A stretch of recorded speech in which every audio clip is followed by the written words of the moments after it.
Siapa sih yang tidak tahu sendok, alat makan yang hampir ada di seluruh dunia ini? Tapi apakah kalian tahu sejarah terciptanya sendok? Di video kali ini kita akan membahas sejarah sendok. Tapi sebelum lanjut, klik tombol subscribe di bawah ini. Sejarah sendok. Pada perjalanan sejarahnya konon sendok telah dipakai sejak zaman Paleolitikum, namun bentuknya dan bahan yang digunakan jelas tidak seperti sendok yang kita kenal sekarang. Pada masa tersebut sendok terbuat dari bahan kulit kerang, kulit kayu, bahkan dari daun-daunan. Perkakas tersebut mereka gunakan untuk menciduk air atau makanan yang berkuah. Oleh karena itu bahan sendok yang terbuat dari berbagai macam bahan, maka sebutan untuk sendok pun bermacam-macam, tergantung dari bahan apa sendok tersebut dibuat. Di dalam bahasa Yunani dan bahasa Latin sendok disebut dengan cochlea, yang berarti kulit kerang berbentuk spiral. Lain Yunani lain pula masyarakat Anglo-Sakson, mereka cenderung menyebut sendok dengan istilah spon, yang berarti serpihan atau potongan kayu. Istilah spon inilah yang kemudian dikenal oleh bangsa Eropa dan bangsa-bangsa lainnya yang dalam bahasa Inggris disebut dengan spoon. Pada perkembangan selanjutnya sendok tidak hanya dibuat dari bahan-bahan sederhana seperti kerang ataupun kayu. Sendok pun dapat dibuat dari bahan tulang, tanduk, keramik, porselen, kristal. Seiring dengan penemuan bahan logam maka bahan pembuatan sendok pun bergeser menjadi terbuat dari logam seperti besi, campuran timah dan gading, perak bahkan dari emas.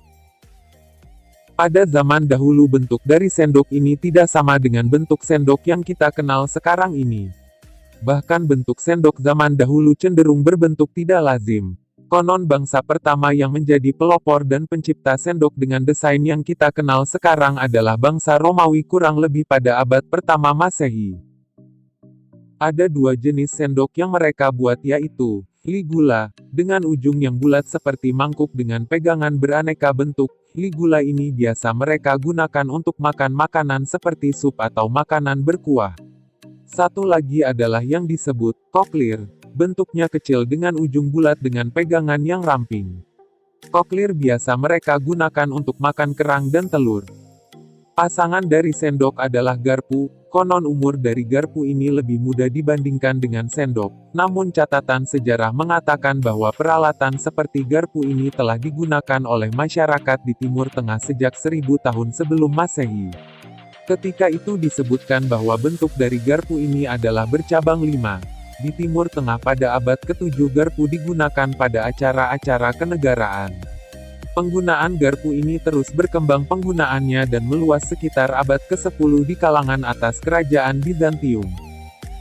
Diceritakan bahwa kerajaan Bizantium mengenal peralatan garpu ini setelah Domenico Salvo, seorang ahli waris Imperium Doge dari Venesia, menikah dengan seorang putri dari kerajaan Bizantium. Konon saat itu Domenico Salvo membawa 2 buah garpu di dalam kopernya.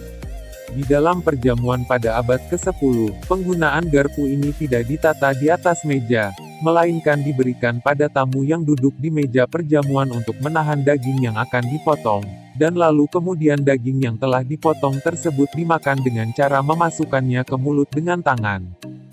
Hal ini lazim dilakukan pada masa tersebut. Justru apabila seorang tamu memasukkan potongan daging ke mulut menggunakan garpu, hal ini akan menjadi bahan tertawaan dan celaan orang lain karena hal ini dianggap tidak sopan. Di awal abad ke-16 garpu mulai masuk ke Italia hingga pada perkembangan selanjutnya garpu masuk ke Perancis dibawa oleh Catherine dan Medicis yang menikah dengan King Henry II pada tahun 1533. Sedangkan di Inggris garpu mulai dikenal pada awal abad ke-17. Konon hal ini karena Thomas Coriate membawa garpu yang dibelinya di Italia. Terima kasih telah menonton video ini. Sampai jumpa di video-video lainnya di channel ini.